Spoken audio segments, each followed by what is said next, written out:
ओम मूकं करोति वाचालं पंगुं लंघयते गिरिं यत्कृपातमहं वन्दे परमानन्दमाधवं।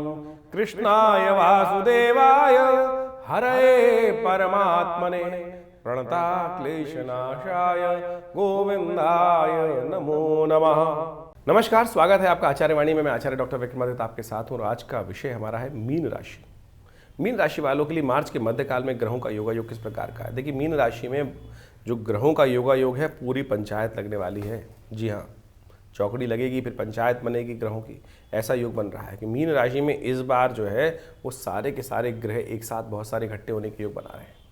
इस वक्त यदि मार्च के आरंभ काल की हम बात करें तो इस राशि के दृष्टिकोण से यहाँ पर शुक्र भी आ गए थे, राहु चल ही रहे थे, बुध विराजमान थे। मध्यकाल में सूर्य भी आ जाएंगे और अंत होते होते मार्च के यहाँ शनि भी पदार्पण कर लेंगे। कोई अस्त, कोई उदय, कोई वक्री, कोई मार्गी, कोई ना कोई प्रभाव अपना सारे के सारे यहाँ पर जो ग्रह हैं। जब घर में ज़्यादा लोग हो जाते हैं ना, या कंपनी में बहुत ज़्यादा लोग हो जाते हैं, बड़े बड़े सब, तो क्या होता है, मैं आगे, मैं आगे, मैं बड़ा, मैं बड़ा, मैं बड़ा। यही हो रहा है आपकी राशि के दृष्टिकोण से इस वक्त।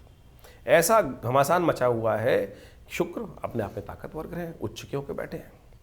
राहु कह रहे हैं मैं तुमको सब समाप्त कर दूंगा।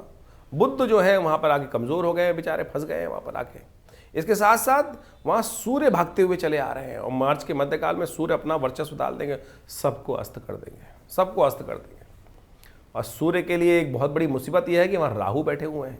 वो राहु जो है वो नैसर्गिक दृष्टिकोण से सूर्य को भी क्षीणस्त कर देते हैं। सूर्य राहु की युति कभी अच्छी नहीं मानी जाती। फिर महाराज शनि महाराज पहले ही हंसते हैं और वो भी भागते हुए चले आ रहे हैं इसी राशि के अंदर। तो सारा का सारा जो सेंटर ऑफ अट्रैक्शन है वो आपकी ही राशि बनी हुई है। और इस राशि के प्रभाव को विशेष तौर पर मीन राशि को अच्छा समझ लेना चाहिए कि मीन राशि वालों के लिए ये समय बड़ी सावधानी के साथ फूंक फूंक के कदम रखने वाला है। हल्की सी गलती भारी पड़ सकती है। देखिए, आपकी राशि के अंदर जैसा हमने कहा कि प्रभाव क्या होगा, और बहुत सारे यानी समस्त ग्रहों का एक ही जगह योग बन रहा है। और इस ग्रह के प्रभाव को आपको ऐसे में अपने मन को शांत रखना है। भाग्य आपके साथ है, समझ लीजिए मीन राशि वालों, भाग्य आपके साथ है। फिर काहे की चिंता। आपकी राशि के स्वामी बिल्कुल भाग्य पर पूरी दृष्टि डालकर बैठे हैं। गज केसरी योग का निर्माण करने वाले हैं इस मार्च के मध्यकाल में। फिर काहे की चिंता करके बैठे हो। बस अपने मन को शांत रखोगे तो बहुत अच्छा रहेगा। मन को शांत रखते हुए कार्य करने की जरूरत है। बस त्याग कर लो क्या क्या होने का योग है। आपका ग्राफ हमारी दृष्टिकोण से बन रहा है 45 डिग्री का। धीरे धीरे रे मना धीरे सब कुछ होए। फिर काहे चिंता कर रहे हो। बस ध्यान रखना, जिन बच्चों के एग्जाम है उनके लिए क्या हो सकता है, शुक्र महाराज कभी अस्त होंगे, कभी वक्री होंगे, कभी मार्गी होंगे, बुध अस्त होंगे, फिर कभी वक्री भी हो जाएंगे। तो ऐसे में सूर्य यहाँ पर आएंगे तो क्या होगा, थोड़ा सा मन मस्तिष्क अशांत हो सकता है। देखो, शांति से काम करो। आपका गुस्सा बढ़ता दिखाई दे रहा है, हमको दिखाई दे रहा है, तो थोड़ा शांत होकर काम कर लीजिए। छोटी छोटी बात आपको लग सकती है, घर में छोटी छोटी बातें दिल को चुभा सकती हैं। तो इसमें थोड़ा सा जो ग्रहों की ये बर्तन खड़कने वाले हैं ना, तो इनको थोड़ा शांति के साथ निकाल लीजिए। और ये महीना बड़ा खास है विशेष तौर पर।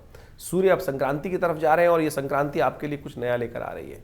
महत्वाकांक्षा में जो आपने बहुत चीज़ें बहुत सोच रखी थी, अब उसका प्रभाव देखने को मिलेगा आपको। लेकिन उस वर्चस्व को करने के लिए कार्य सही दिशा में। इन पांचों ग्रहों की यदि शक्ति को मुट्ठी बना लो, ऑर्गेनाइज कर लो, यही ज्योतिष का प्रभाव है।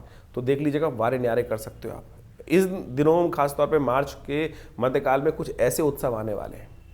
आपकी राशि के दृष्टिकोण समझो, चंद्रमा महाराज का जन्मदिन भी आने वाला है और चंद्रमा गजकेसरी योग का निर्माण भी करने वाले हैं आपकी राशि के दृष्टिकोण से। और उसका आशीर्वाद यदि मिल जाए चंद्रमा का, तो देखिए मन का मालिक होता है और मन के अनुसार से बृहस्पति के साथ दृष्ट होकर बहुत सुंदर योग बनाएंगे। जिस दिन उनका जन्मदिवस है उस दिन गजकेसरी योग का निर्माण भी है। कुछ खास उपाय हैं। और तो और इसमें होलाष्टक समाप्त होंगे और आपके समस्त अलाएं बलाएं, कष्ट इत्यादि, नज़र इत्यादि को शांत करने का उपाय भी हम आपको बताने वाले हैं। ये सारी बातें बता देते हैं आपको, धीरे धीरे आप समझ लें किस प्रकार के योग कैसे रहेंगे आपके लिए।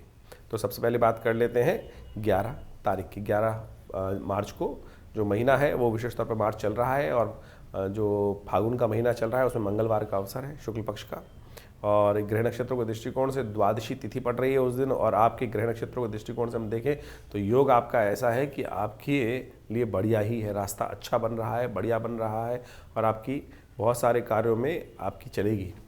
आपके योग है ऐसे कार्य बनने के, जहाँ पद करोगे आगे चलोगे तो डेफिनेटली लोग योगों को अपने सहयोग सपोर्ट में कर सकते हो। ऐसे नक्षत्र बन रहे हैं। इस दिन मंगलवार का अवसर है, थोड़ी हिम्मत जगाओ। शनि मंगल महाराज जो है वो आपको एकाकी कर रहे हैं, अलग कर रहे हैं लोगों से इस वक्त। आप खाली मैं करने के चक्कर में फंसे हुए हो, सबको साथ लेकर चल लो तो अच्छा रहेगा। अद्भुत साहस है आपके अंदर इस वक्त। तो ऐसे में कोशिश करें हनुमान जी को प्रसन्न करें। हनुमान जी का मंगल के नेगेटिव प्रभाव को दूर करने के लिए क्या कर सकते हैं, लोग थोड़ी सी हीन भावना रख सकते हैं आपके लिए, अरे ये तो ऐसा व्यक्ति है कि इसी की बात चलती है, किसी और की चलती नहीं, ऐसा भाव मन में उत्पन्न हो सकता है। तो ऐसे में ध्यान रखें, मंगल को शांत करने के लिए सुंदरकांड का पाठ कर लीजिए। हमने विवेकानंद योगाश्रम में इस सुंदर तिथि पर फूलों की होली रखी है, क्योंकि होली आने वाली है और होली के दिन तो सब अपने घर पर रंग मस्त होंगे। तो हमने सुंदरकांड का पाठ, फूलों की होली का सुंदर कार्यक्रम रखा है। आप भी सादर आमंत्रित हैं इस दिन।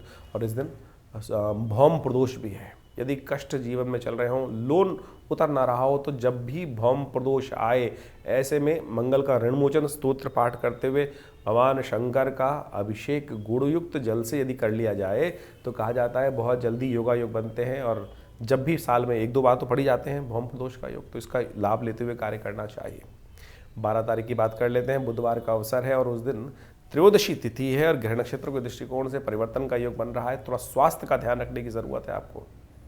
थोड़ा स्वास्थ्य का ध्यान रखिएगा। थोड़ा मन की एंजाइटी परेशान कर सकती है आने वाले 2-3 दिन, तो ध्यान रखिएगा मन के भाव को। मन के हारे हार है, मन के जीते जीत।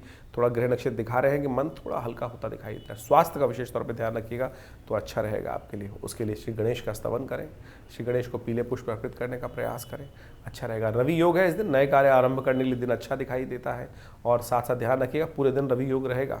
कोई नए कार्य आरंभ करने मजबूरी में तो कर सकते हैं, लेकिन से होलाष्टक चल रहे हैं, नए कार्य आरंभ में बहुत ज़रूरी हो तभी करना चाहिए, नहीं तो नहीं करना चाहिए।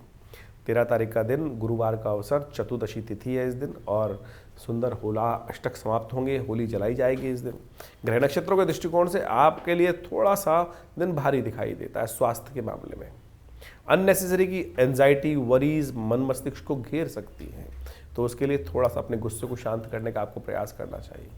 इस वक्त ग्रह नक्षत्र देखिए, आपके राशि के अंदर राहु चल रहे हैं, साथ में बुध चल रहे हैं, शुक्र चल रहे हैं। अभी खराब नहीं है, लेकिन क्या है, युक्ति निकाल कर आप रास्ता निकाल सकते हैं, लेकिन युक्ति के अनुसार से अननेसेसरी गुस्सा करते रहोगे, क्योंकि आपका बृहस्पति है वो आपको सही दिशा में और गलत दिशा काम आप बर्दाश्त नहीं कर पा रहे हो, और वो गलत काम बर्दाश्त नहीं कर पा रहे हो तो गुस्सा बढ़ रहा है आपका, ये हमको दिखाई दे रहा है। उससे कुछ नहीं होने वाला। रावण ने एक बात लिखी है कि क्रोध करने का अधिकार उसी व्यक्ति को है। उद्दिष्ट तंत्र के अंदर पहला श्लोक ही आता है कि क्रोध करने का अधिकार उसी को है कि जो सामने वाले को खत्म कर सके, सामने वाली स्थिति को। जब तक नहीं कर सकते हो तो फिर अपने को खराब करोगे, और वही योग बना हुआ है इस वक्त कि अपने गुस्से को आपको ही खराब करता दिखाई दे रहा है। तो ध्यान रख, शांत रहे, उसके लिए उपाय करने का प्रयास करें। हल्दी का एक टीका अपने माथे पर लगाएं, हो सके तो ब्राह्मणों की सेवा करें, कुछ दान पुण्य करते हैं। इस दिन तो बड़ा ही अच्छा उत्सव बन रहा है। होलाष्टक समाप्त हो रहे हैं, होली का दहन किया जाएगा।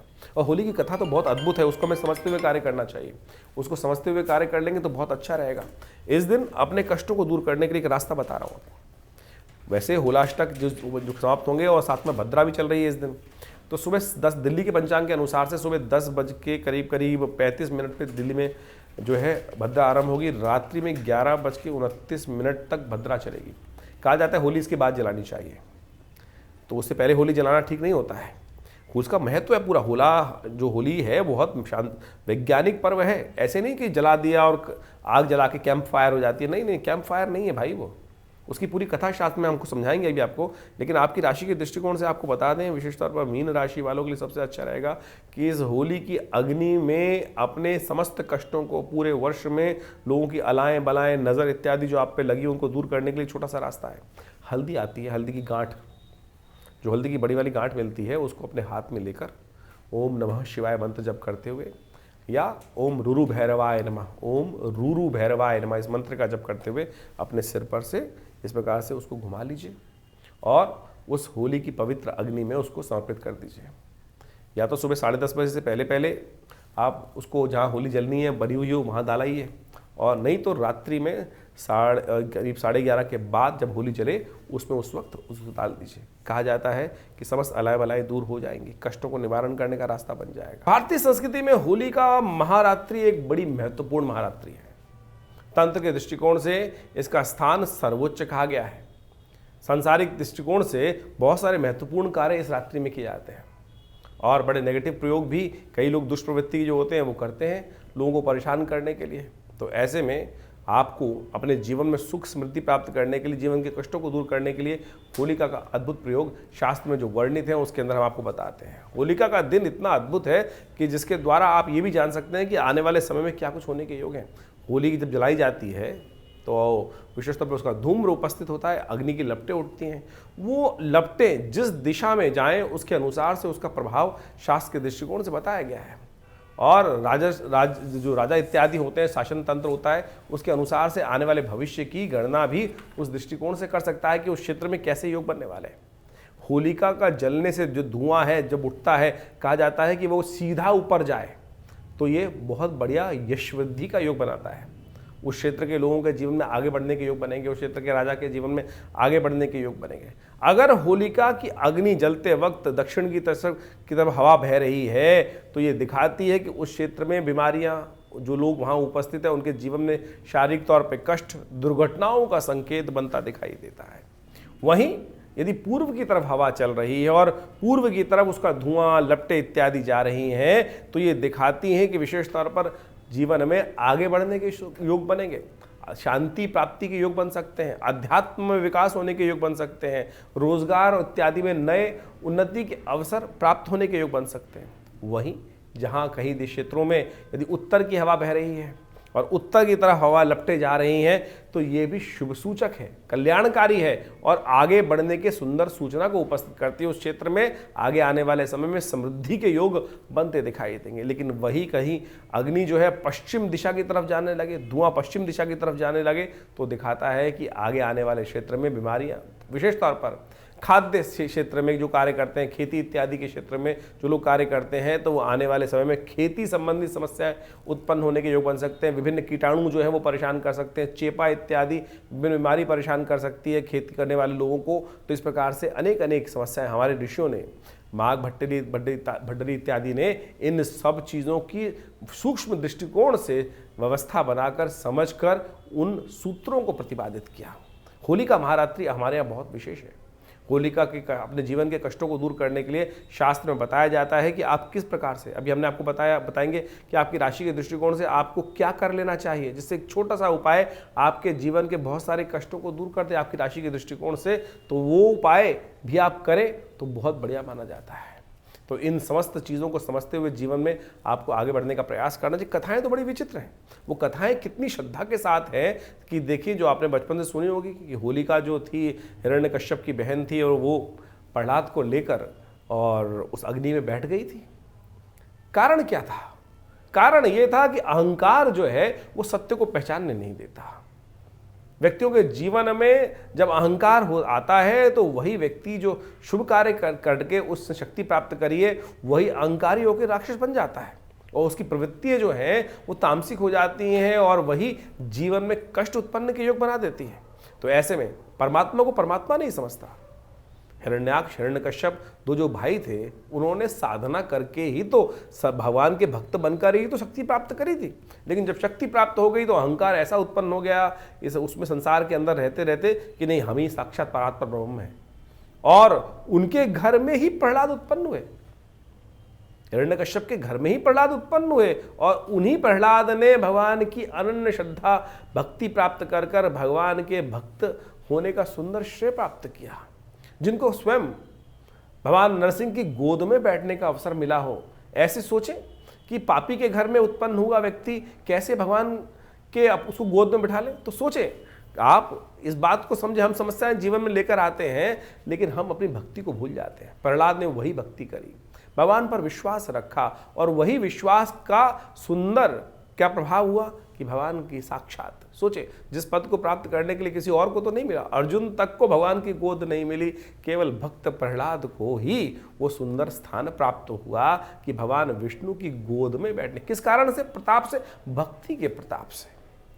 भक्ति के प्रताप से वो वहां उस गोद में अवस्थित हुआ। ये घटना कितनी सुंदर दिखाती है कि आप सोचें कि जब हिरण्यकश्यप ने जिस प्रकार से प्रहलाद को अनेक प्रकार से त्रास देने का प्रभाव उत्पन्न किया, अनेक प्रकार से त्रास दिए, कभी पहाड़ से उठा फेंका दिया, कभी हाथी के पैर से नीचे कुचलवाने का प्रयास किया, कभी विष देने का प्रयास किया, लेकिन अंत में होलिका कहती है कि मेरे पास साधना से प्राप्त हुई एक ऐसी वस्त्र है, ऐसा वस्त्र है कि जिसको मैं पहन के अग्नि में बैठ जाऊं, अग्नि जलेगी नहीं।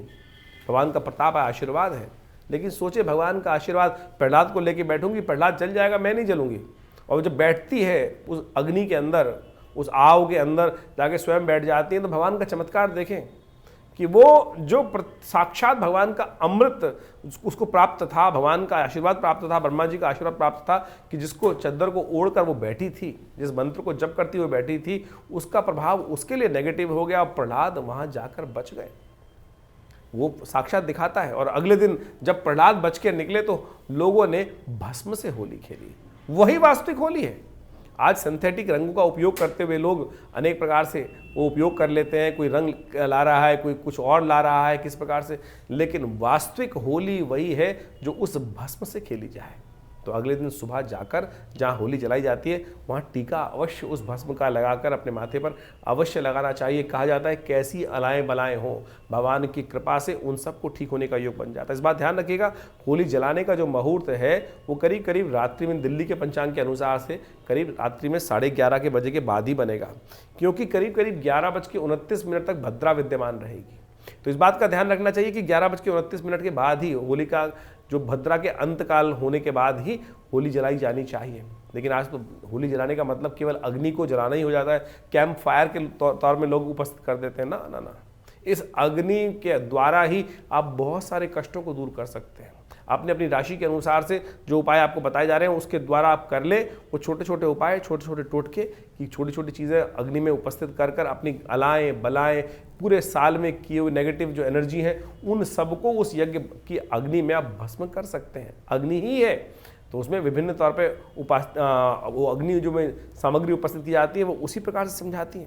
इसके साथ साथ होलिका का पूजन का समय जो रहेगा वो करीब करीब सुबह 10:30 से पहले ही रहेगा, क्योंकि 10:30 बजे के आसपास से वो 10:35 पर दिल्ली के पंचांग के अनुसार से बात करें तो होली का जो भद्रा है वो आरंभ हो जाएगा। तो होलिका का पूजन जो हो वो 10:35 से पहले पहले कर ले। और रात्रि में जब होली जले तो करीब करीब 11:29 पे भद्रा खत्म होगी दिल्ली में, और उसके बाद ही होलिका जलाने का विधान शास्त्र में बताया गया। इस बात का ध्यान रखते हुए कार्य करना चाहिए। तो अभी आपने होली का महत्व समझा। इसके अनुसार से देखिए होली का जो महत्व है वो हमने आपको बताया, बहुत अद्भुत है, कष्टों को निवारण करने वाला है। और आपकी राशि के दृष्टिकोण से मीन राशि वालों विशेष तौर पर अपने वर्ष भर के किए हुए जो आपके ऊपर नेगेटिव प्रयोग हो जाते हैं, जैसे आप कहीं बाहर निकल रहे हो, किसी दिन आप बहुत सुंदर लगते हो, क्या होता है लोग सामने वाले बोलते हैं अरे अरे भाई साहब आप तो बहुत सुंदर लग रहे हो, आज तो लोगों पे कहर ढा रहे हो।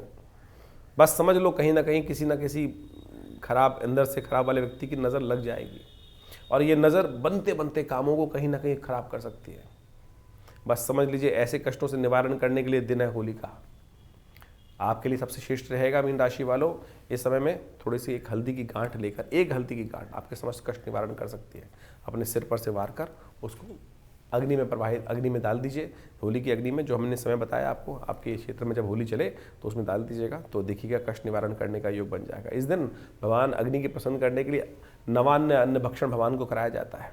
गेहूँ जिनके क्षेत्र में नया आ रहा होता है, बूट इत्यादि, छोलिया इत्यादि नए आ रहे होते हैं, जो भी फसल आती है वो भगवान को अर्पित की जाती हैं होली की अग्नि में, और कहा जाता है कि उससे भगवान प्रसन्न होते हैं और कष्ट के निवारण करने के योग बनते हैं। 14 तारीख का दिन, शुक्रवार का अवसर, पूर्णिमा तिथि इस दिन विद्यमान, और ग्रह नक्षत्र का दृष्टिकोण परिवर्तन की तरफ जा रहा है। गजकेसरी योग का निर्माण हो रहा है। होली आपके लिए बहुत बहुत शुभ रहे, ऐसा आप सबको आशीर्वाद। लेकिन होली खेले कैसे? ग्रह तो अच्छे हैं, जैसा हमने कहा गजकेसरी योग बनकर तैयार है आपके लिए। गजकेसरी योग तो आपके लिए बहुत सारे रास्ते नए खोलता दिखाई दे रहा है। बृहस्पति से दृष्ट होकर सप्तम भाव में चंद्रमा केतु के साथ विराजमान होना बहुत सारे नए रास्ते आपके मनोमस्तिष्क में उत्पन्न कर सकते हैं।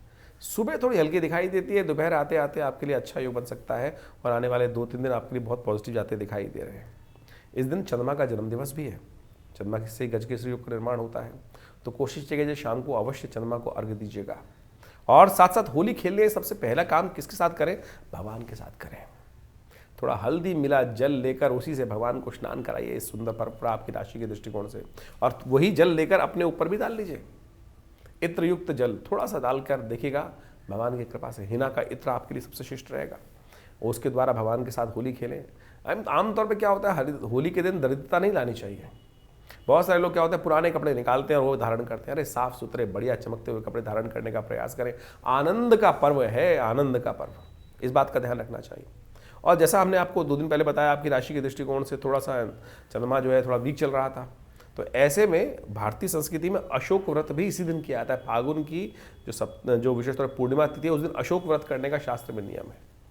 अशोक व्रत कैसे किया जाता है? आपको भारत में बहुत सारे लोग नेचुरल वे में करते हैं उसको, इस अशोक व्रत को, लेकिन लोगों को पता नहीं होता है, हम उससे हीन भावना रख लेते हैं। आपने देखा होगा भारत के अंदर बहुत सारे क्षेत्रों में मिट्टी मिले जल को लोग एक दूसरे में डाल के होली मना लेते हैं। ये शास्त्रोक्त है।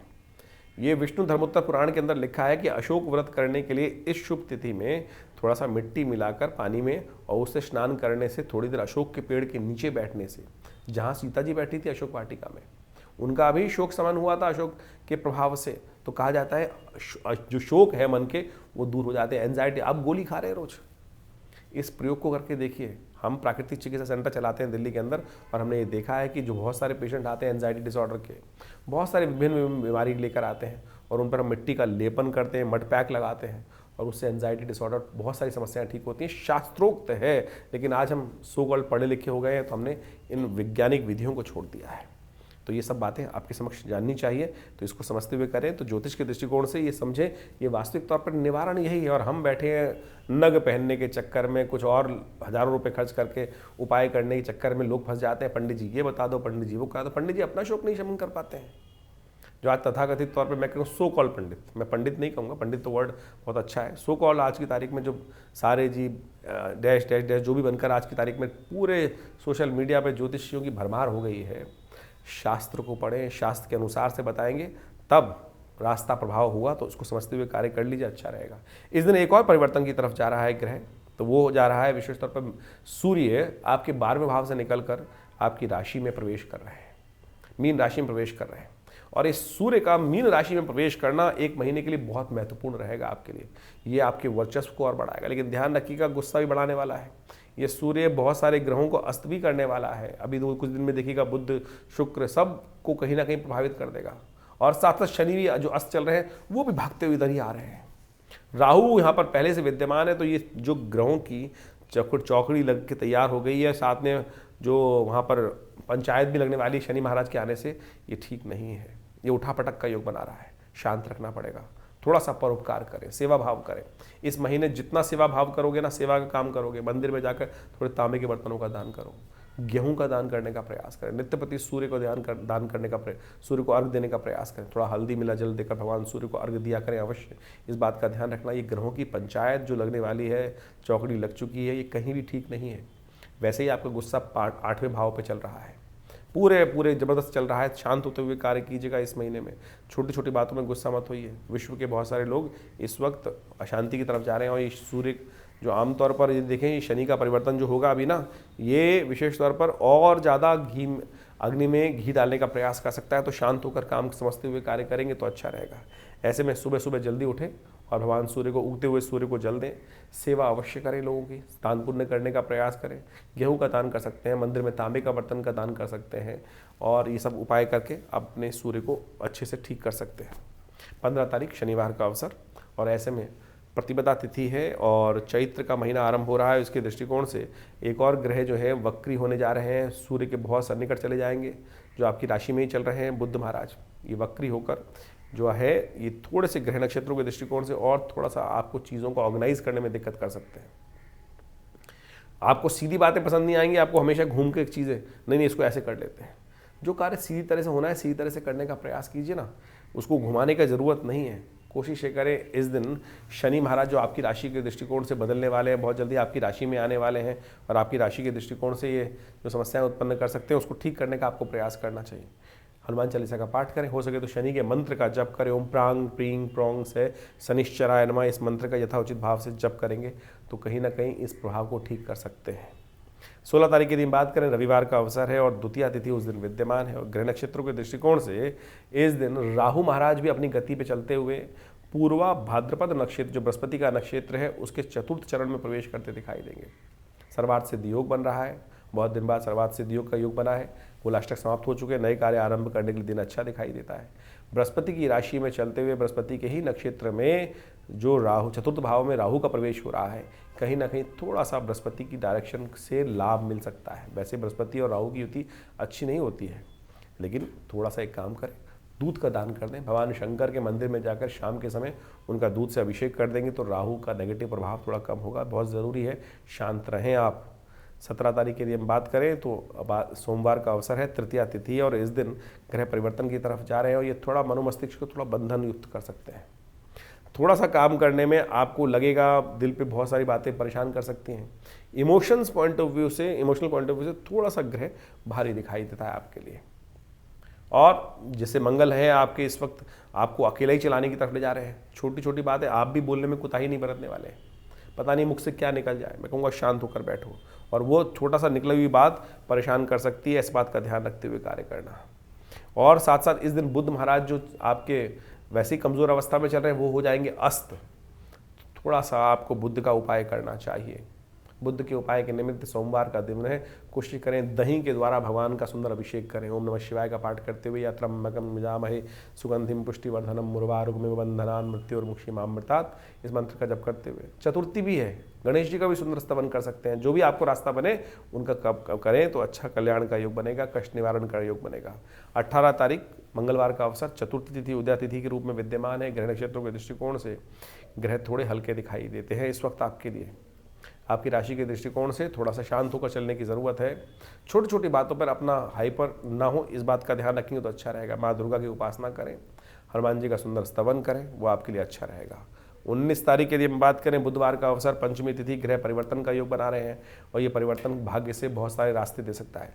सुबह थोड़ी हल्की दिखाई देती है, दोपहर के आते आते जैसे ही चंद्रमा परिवर्तन की तरफ जाएंगे वो आपके लिए कुछ ना कुछ रास्ता बना देंगे। भाग्य से बहुत सारी चीज़ें, मन अपने आप सरल हो जाएगा। ऐसे योग बनते दिखाई दे रहे हैं। गजकेसरी योग का निर्माण है 2-3 दिन, ये आपको पॉजिटिव रास्ते दिखाता दिखाई देगा। सब कुछ करते हुए कहीं ना कहीं रिजल्ट्स अच्छे आने के योग बन सकते हैं। लेकिन शुक्र होने जा रहे हैं अस्त इस समय। शुक्र जो उच्च के चल रहे थे, बड़े लंबे समय बाद, बहुत लंबे समय के लिए शुक्र आपकी राशि में ही उच्च के होकर विराजमान हो गए, तो वो भी इस वक्त सूर्य के सन्निकट आने के कारण से अस्त हो जाएंगे। तो थोड़ी सी युक्ति को ध्यान रखती करिएगा। जो युक्ति पे काम कर रहे थे, जो चालें आपकी पहले काम कर रही थी, वो कहीं ना कहीं उल्टी पड़ सकती हैं, तो ध्यान रखते हुए कार्य। पुरुषार्थ की ज़रूरत है, सही दिशा में पुरुषार्थ की ज़रूरत है। सामने वाले जो है वो कहीं ना कहीं पुरुषार्थ में आपको मान सकते हैं सरल हो जाए। और ध्यान रखिएगा कई बार हम बहुत सरल हो जाते हैं तो लोग हमको थोड़ा सा मूर्ख बनाने का प्रयास कर सकते हैं, तो ऐसे में थोड़ा अलर्ट होकर काम करने की ज़रूरत है। फिर भी बृहस्पति और मंगल की युति, जिस प्रकार के योग कॉम्बिनेशन बना रहे हैं चंद्रमा के सामने बैठकर, ये आपके लिए बहुत सारे, आप अकेले ही 100 के बराबर है ऐसा योग बनता दिखाई दे रहा है। श्री पंचमी है, भगवान कृष्ण का सुंदर पूजन करें, भगवान को सुंदर रूप से तुलसी दल अर्पित करें, पूजन करें, कल्याण होगा। 20 तारीख बृहस्पतिवार का अवसर, षष्ठी तिथि विद्यमान है और श्री एकनाथ जी का सुंदर पूजन किया जाता है इस दिन।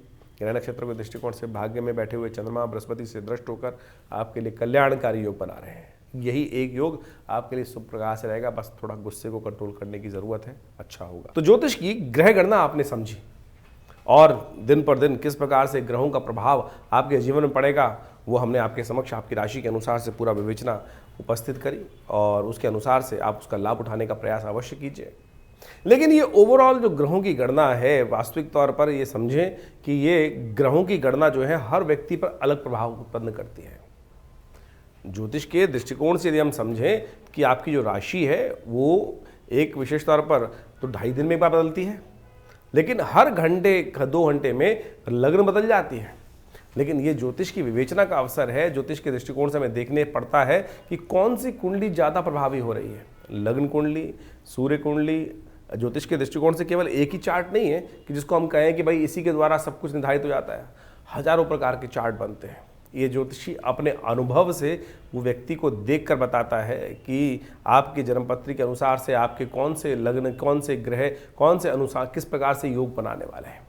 चाहे वो आत्मकारक ग्रह कौन सा है आपकी कुंडली में, अमात्य कारक ग्रह कौन सा है, कारकांश ग्रह किस प्रकार से कारक ग्रह कर रहा है, लग्न पद, उपपद, यानी ज्योतिष के अंदर माइन्यूटली अगर डिस्कस करने का हम प्रयास करें तो इतना ज़्यादा वृहद वर्णन ज्योतिष का शास्त्रों के अंतर से किया गया है। लेकिन हम जो जनरल तौर पर हम बात कर रहे होते हैं तो हमको केवल एक ही जन्मांगम चार्ट ही दिखता है, लेकिन उसके अनुसार से चंद्र कुंडली साइड में बनी होती है जिसको राशि के अनुसार से बनाया जाता है और राशि के अनुसार से हम आपके समक्ष वार्तालाप उपस्थित करते हैं। तो आपकी लग्न कौन सी है, आपकी राशि कौन सी है, उसके अनुसार से यदि आप दोनों चीज़ों को समझते हुए कार्य करेंगे तो आपको बिल्कुल सही रूप समझ में आ जाएगा कि आपके जीवन में घटनाएं कम से कम गोचर के दृष्टिकोण से तो आप समझ ही सकते हैं। गोचर का मतलब है आज की तारीख में ग्रह कहाँ किस प्रकार से चल रहे हैं, और वो हम उनको राशि के अनुसार से बांटकर, लग्न के अनुसार से बांटकर हम प्रत्यक्ष रूप से समझ सकते हैं कि गणनाएं किस प्रकार से जा रही हैं। फिर ये एक अलग विषय बन जाता है कि आपकी कुंडली में कौन से योग हैं, आपकी कुंडली में दशाएं किस प्रकार की हैं, आपकी कुंडली में जो ग्रहों की अवस्था है वो कितने ताकत में बैठी हैं या निस्तेज होकर बैठे हैं, जो ग्रह बैठे हुए हैं उनका प्रभाव कितना होगा। व्यक्ति अच्छा हट्टा कट्टा दिखाई दे रहा है, क्या वास्तविक तौर पे उसके अंदर वो ग्रह में ताकत है।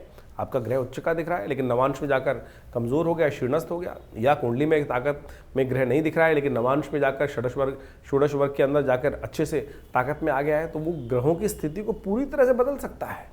फिर ग्रहों की स्थिति ये भी समझने की आवश्यकता है कि किस अवस्था में वो ग्रह हैं, आपकी जन्मपत्री में जो ग्रह है। एक बड़ा विशेष विवेचना है वो हम आपके समक्ष उपस्थित करते हैं। हमारे पिताजी के पास एक बहुत कभी कभी ऐसे केस आते हैं। एक व्यक्ति आया जन्मपत्री दिखाने के लिए और जन्मपत्री देखने के बाद उसकी कुंडली में मृत्यु योग लिखा हुआ था, और वो आया भी उसी कारण से था कि किसी ज्योतिषी ने उसको बताया था कि तेरी कुंडली में मृत्यु योग है और इस दिन तेरी मृत्यु निश्चित है, हो जाएगी। जब वो पिताजी के पास जन्मपत्री दिखाने आया, हम लोग बहुत छोटे थे और हम लोगों ने उस वक्त देखा तो मृत्यु योग साफ साफ बना हुआ है। लेकिन पिताजी ने उसको एक बात विशेष तौर पर बताई कि तेरी मृत्यु होगी भी और तू जिंदा भी रहेगा।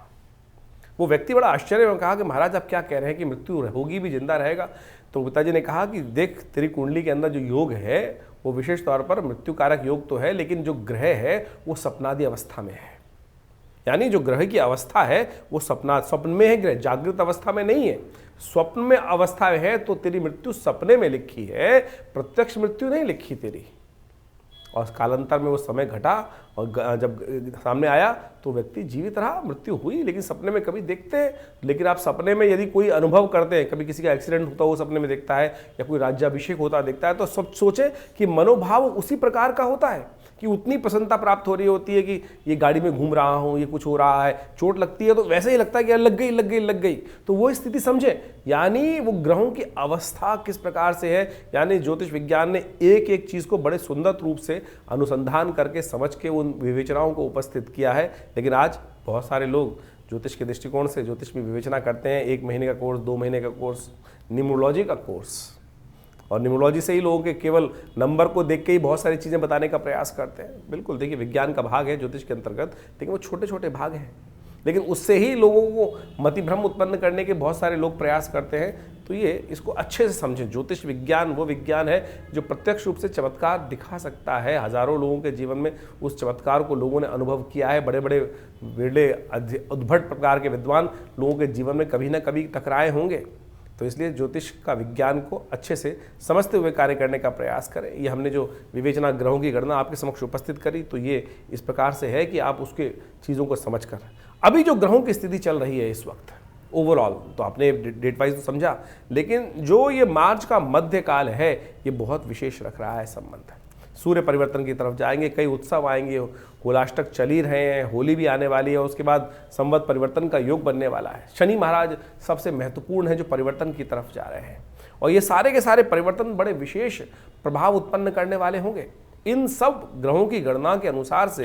क्योंकि इस वक्त जैसे सूर्य मीन राशि में प्रवेश करने की योग बना रहे हैं, इसके साथ साथ शुक्र अस्त होने जा रहे हैं, और साथ साथ वक्री भाव में भी ग्रहों की स्थिति बनेगी, बुध वक्री होने जा रहे हैं, और साथ साथ हम देखें कि राहु महाराज भी अपने ग्रह को परिवर्तन करने के जा रहे हैं, बुध अस्त होने के योग बना रहे हैं। और साथ साथ इन सब परिवर्तनों का प्रभाव बड़ा महत्वपूर्ण पड़ता है, इन सबको अच्छे से समझने की आवश्यकता है।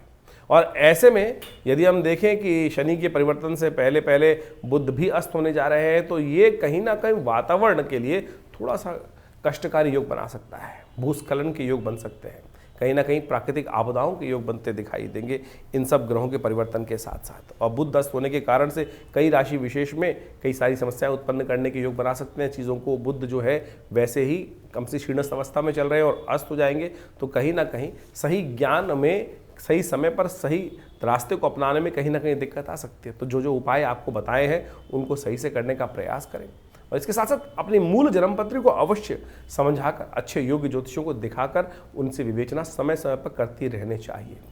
जिससे क्या होता है कि हमें काल को, समय को, हमें विशेष तौर पर समय को समझने में सहायता मिल जाती है।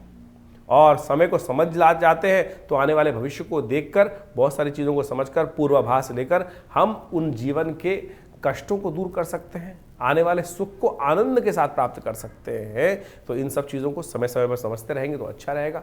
और तथाकथित तौर पे हम आपके साथ तो वो लगातार जुड़े ही रहते हैं। आपके साथ प्रश्नों के समाधान भी व्हाट्सएप के माध्यम से आप जुड़ सकते हैं। और अब तो हमने एक विशेष व्यवस्था बनाई है कि आश्रम पर हर पहले रविवार को एक विशेष तौर पर सेशन रखते हैं कि जिसके अंदर लोग आकर प्रत्यक्ष मिलना चाहते हैं तो मिल सकते हैं। और उसमें हमने ऐसी व्यवस्था कर दी है कि बहुत सारे लोग ऐसे हैं कि जो फीस वगैरह देने में दिक्कत करते हैं। देखिए, आश्रम है, व्यवस्थाएं भी चलानी है, फीस रखनी जरूरी है, लेकिन जो लोग आश्रम के साथ बिल्कुल आप व्यवस्था में, यज्ञ में आना चाहते हैं, नहीं कोई है अभाव है भगवान की समस्या के कारण से, जीवन समस्या के कारण से, तो हम उसके लिए एक कार्यक्रम आरंभ कर रहे हैं। हर रविवार को विशेष तौर पर कार्यक्रम रहेगा पहले रविवार को, महीने के पहले रविवार को सुबह 8 बजे से लेकर करीब करीब 11 बजे तक ये कार्यक्रम रहेगा। उसमें आप आकर डायरेक्टली हमसे प्रश्न पूछ सकते हैं और आपके प्रश्न जो भी हों, हम प्रयास करेंगे माँ भगवती की कृपा से उनका निदान अवश्य आपको दें। भगवान की कृपा से आपके कष्ट दूर होने के कोई ना कोई योग बने। और हमारा संस्थान दिल्ली में विवेकानंद योगाश्रम है, आप वहाँ पर आकर स्वयं मिल सकते हैं। हाँ, फ़ोन पे बहुत सारे लोग बात करना चाहते हैं। देखिए, फ़ोन पे तो बात करनी इतने सारे लोगों से बड़ी मुश्किल होती है। बहुत सारे टीवी चैनल्स वगैरह पे लगातार बहुत सारे कार्यक्रम और जुड़े रहते हैं, तो इतनी ज़्यादा फ़ोन पे बात नहीं हो पाती है। तो आप कोशिश ये करें, स्वयं हर रविवार को विवेकानंद योगाश्रम दिल्ली जमुना पार लक्ष्मी नगर क्षेत्र में, ये बहुत बड़ा पुराना आश्रम है और हमारे पिता आचार्य श्री केशव देव जी के द्वारा स्थापित किया गया ये शोध संस्थान। यहाँ नित्य प्रति 8 घंटे करीब यज्ञ होता है। आप उसमें आएँ, आप देखिएगा, अब माँ भगवती के पास से बहुत सारे कष्ट दूर होने के योग बनेंगे। माँ भगवती का सुंदर शिव विग्रह जो मुल्तान से 1947 में आया, वो भी यहाँ प्रतिष्ठित है। यज्ञ में भी भाग ले सकते हैं। भंडारे की सुंदर व्यवस्था रहती है, गौशाला है, सबके आप लाभ लें, आपके जीवन में कल्याण होगा, परिवर्तन का योग बनेगा। माँ भगवती कृपा से कष्ट दूर होंगे। धन्यवाद।